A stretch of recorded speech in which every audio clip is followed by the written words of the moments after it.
What if I told you that you could build wealth even starting from nothing? It is possible, and it all starts with your mindset. In today's video, we're going to cover how to go from a low point and build wealth using 3 simple things: skills, small business, and smart wealth building. By the end of this video, you'll have a clear plan for getting started. Part 1. Skills. Most people want to get rich quick without putting in the work. They want to win the lottery without buying a ticket. Building wealth takes time and effort, but there are some basic principles that anyone can follow if they want to achieve financial success. First, you need to have marketable skills. These are skills that other people are willing to pay for. Second, you need to be willing to learn new things and constantly improve your skills. And third, you need to be persistent and never give up. There are many different ways to build skills. You can go to school or university, read books, watch online tutorials, or simply practice and get better over time. It doesn't matter what you do, just that you keep learning and growing. Some of the most valuable skills that you can learn include sales, marketing, writing, graphic design, web development, and social media management. If you can learn how to do any of these things well, you will be able to find clients or customers who are willing to pay good money for your services. Now, let's talk about why skills are so important when it comes to making money. Well, first of all, they are lifelong. Once you learn a skill, you will always have it. No one can take it away from you. Secondly, they are portable. You can take your skills with you wherever you go. And finally, they are recession-proof. No matter what the economy is doing, there will always be demand for people with valuable skills. So if you're looking for a way to make money and build wealth, I strongly encourage you to invest in your skills. Make a commitment to learning something new every day, and over time you will see the results. Part 2. Home versus business. When you buy a house, you're investing in a tangible asset that hopefully will appreciate in value over time. However, the return on investment for real estate can be slow, and you're also taking on a lot of risk. Natural disasters, economic downturns, and changes in local zoning laws can all negatively impact the value of your property.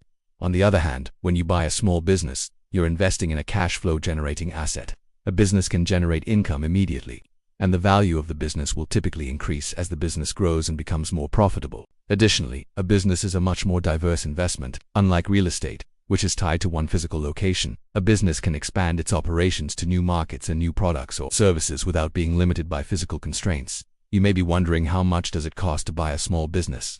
The good news is that it doesn't have to cost a lot of money. In fact, you can find businesses for sale that are priced below their fair market value. For example, you might be able to purchase a business that has been struggling financially because the owner is motivated to sell quickly. Or you might be able to buy a business that has a lot of potential, but the current owner does not have the time or resources to grow it properly.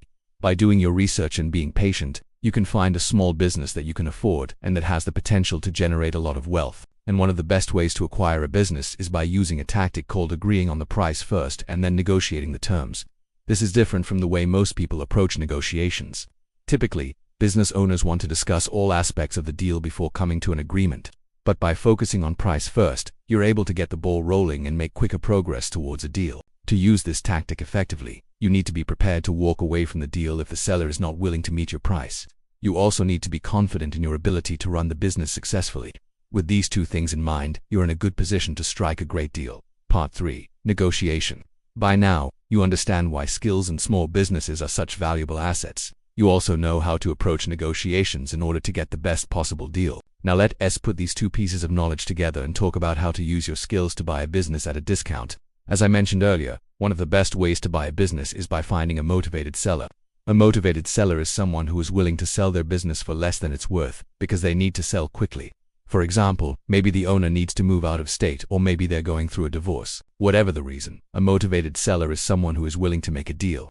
If you can find a motivated seller, you can use your skills to negotiate a price that works for both parties. Here's an example of how this might work in practice. Let's say that you want to buy a gym. Now let's say that you don't have $85,000 cash on hand, but you do have $20,000. In this scenario, you could still make an offer of $80,000 and see what happens. The worst that can happen is the seller rejects your offer and you move on to the next one. This brings us to part 4, wealthy mindsets. There's a common misconception that wealthy people are risk takers. However, this couldn't be further from the truth. Wealthy people are actually very risk-averse. They understand that the best way to grow wealth is to take calculated risks, not gamble. Gambling is based on chance, whereas taking a calculated risk involves making a decision based on careful thought and consideration. Gambling is essentially betting that you'll be the lucky one who wins the pot, while taking a calculated risk involves making a smart decision that will likely lead to success. Here's a simple example to illustrate the difference. Let's say you have $1,000 and you want to invest it.